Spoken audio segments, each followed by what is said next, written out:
ازواج کے علاوہ اولاد کے لیے بھی ہمیں قرآن و سنت میں دعائیں سکھائی گئی ہیں اور ان کا بھی اہتمام کرنا چاہیے.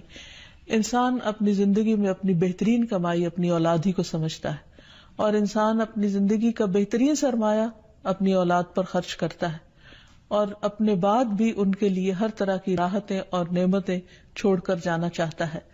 لیکن اگر اولاد نیک ہو تو وہ والدین کے لیے صدقہ جاریہ بھی بنتی ہے، اور والدین کے خون پسینے کی کمائی کو ان کی زندگی میں اور ان کی زندگی کے بعد بہترین جگہوں پر استعمال کرتی. لیکن اگر اولاد بگڑی ہوئی ہو تو زندگی میں بھی انسان کے لیے اذیت اور عذاب ہے، اور بعد میں بھی اس کے مال کو ضائع کرنے والی ہوتی ہے اور اس کے لیے بدنامی کا سبب بنتی ہے. اس لیے خصوصی طور پر اولاد کے لیے دعائیں کرتے رہنا چاہیے. نبی صلی اللہ علیہ وسلم نے فرمایا 3 قسم کے لوگوں کی دعائیں قبول ہوتی ہیں اور ان کی قبولیت میں کوئی شک و شبہ نہیں: مظلوم کی دعا، مسافر کی دعا، اور والد کی دعا اپنی اولاد کے لیے. یعنی جب باپ اپنے بچوں کے لیے دعا کرتا ہے تو وہ دعا بھی قبول ہوتی ہے. اسی طرح نبی صلی اللہ علیہ وسلم نے اس بات سے بھی منع کیا کہ کوئی اپنی اولاد کے خلاف دعا کرے یا اس کو بد دعا دے، کیونکہ وہ بھی قبول ہو جاتی ہے اور پھر انسان کے لیے پریشانی کا باعث بنتی ہے. اس سلسلے میں نبی صلی اللہ علیہ وسلم نے فرمایا اپنی اولاد کو بد دعا نہ دو، ایسا نہ ہو کہ وہ اللہ کی طرف سے قبولیت کی گھڑی ہو اور وہ تمہارے لیے قبول کر لے. اور اگر انسان کی ایسی دعا قبول ہو جائے تو پھر انسان کے لیے سخت پریشانی کا باعث ہو سکتی ہے یہ بات.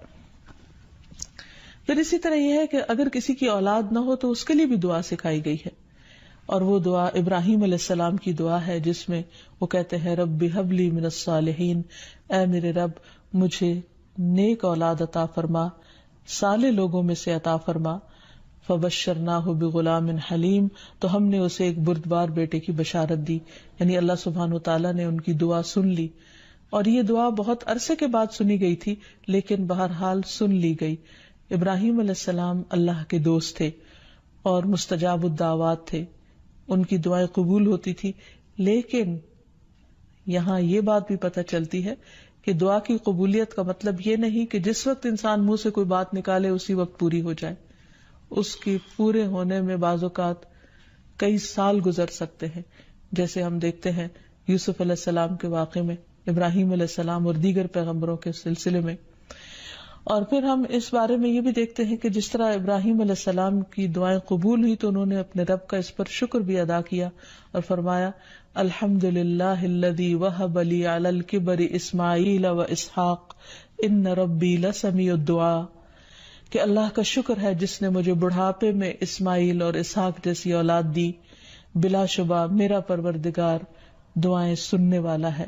اور حقیقت یہ ہے کہ اللہ تعالیٰ پیغمبروں کی بھی سنتا ہے اور پیغمبروں کے علاوہ باقی لوگوں کی بھی دعائیں سنتا ہے.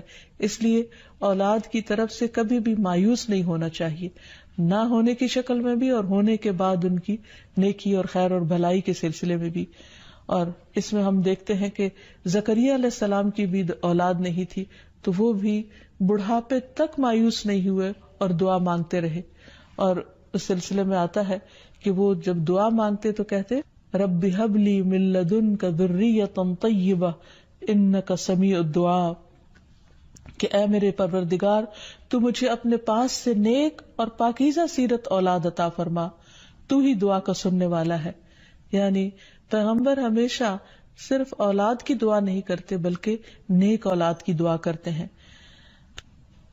اولاد کا ہونا اللہ سبحانہ وتعالیٰ کا ایک بہت بڑا انعام اور بندے پر بہت بڑا احسان ہے. اسی لیے ہم دیکھتے ہیں کہ اولاد انسان کے لیے اگر نیک ہو تو راحت، رحمت، آرام اور چین اور آنکھوں کی ٹھنڈک کا ذریعہ ہوتی ہے.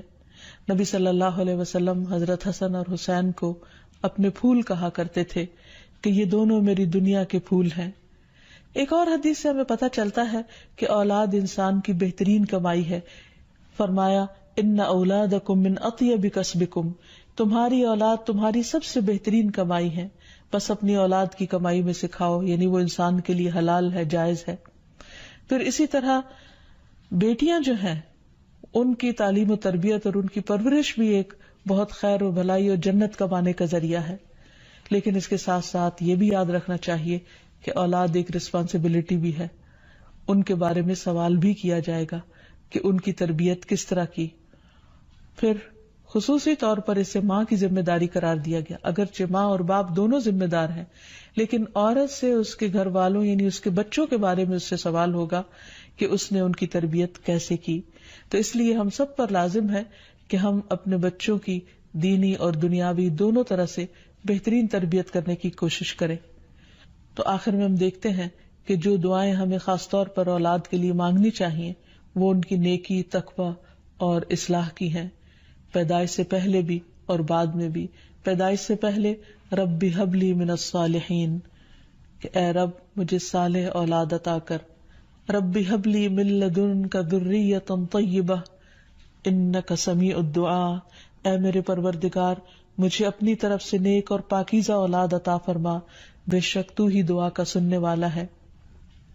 پھر اسی طرح اولاد کو شیطان سے محفوظ رکھنے کی دعا بھی کرنی چاہیے، جس طرح حضرت مریم کی والدہ نے ان کی پیدائش سے پہلے دعا کی. پھر اسی طرح اپنی اولاد کو شیطان مردود سے بچانے کی بھی دعا کرنی چاہیے، جیسے حضرت مریم علیہ السلام کی والدہ نے ان کی پیدائش کے وقت یہ دعا مانگی تھی، وَإِنِّي أُعِيذُهَا بِكَ وَذُرِّيَّتَهَا مِنَ الشَّيْطَانِ الرَّجِيمِ، اور بے شک میں اس کو اور اس کی اولاد کو شیطان مردود سے تیری پناہ میں دیتی ہوں. پھر اسی طرح ایسی اولاد مانگنی چاہیے کہ جو انسان کے لیگیسی کو آگے لے کر چل سکے اور اس کے علمی ورثے کو سنبھالنے والی ہو، جیسے زکریا علیہ السلام نے دعا کی تھی. پھر اسی طرح اولاد کے اللہ تعالیٰ کے راستے میں قبول ہونے کی بھی دعا کرنی چاہیے، جیسے حضرت مریم کی والدہ نے ان کے لیے دعا کی تھی کہ ربی انی نذرت لک ما فی بطنی محررا فتقبل منی، کہ اے میرے رب بے شک میں نے تیرے لیے اس کی نظر مانی ہے جو میرے پیٹ میں ہے کہ میں آزاد چھوڑ دوں گی، سو مجھ سے قبول فرما، بے شک تو سب کچھ سننے سب کچھ جاننے والا ہے.